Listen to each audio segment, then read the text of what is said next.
paint snow. First, I use an orange high-flow acrylic to sketch in my composition. Then, I mix some more water into that acrylic and use it as a nice even stain across the canvas. Afterward, I mix up a light blue and then use a little bit of it to mix up an even darker blue. I then use my lighter blue to paint in the part of the sky right behind the trees. The further I get to the top of the canvas, the more of the medium blue I mix in. Afterwards, I mix up a nice dark brown and use it to fill in my tree shapes. Then, taking the same blue that I used on the sky, I fill in the snow that we see on the ground. If you use lower quality acrylics like I do, I recommend going over everything a second time to get some nice opacity.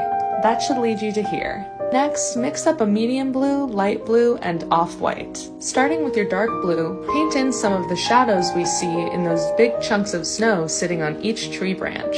The light in my reference image is coming from the left, so I paint most of my shadow shapes in on the right of the trees and towards the bottom of them. I then go in with my medium blue to paint in the lumps of snow sitting on the branches that are in the light.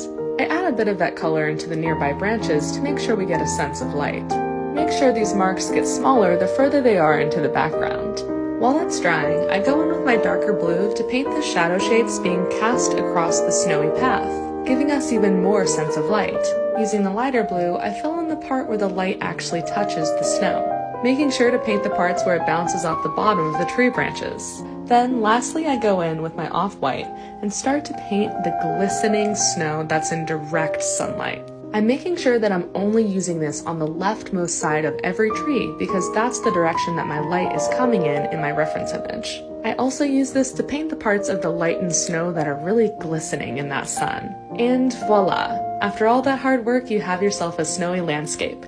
Thank you so much for watching, and feel free to go follow my Patreon for more.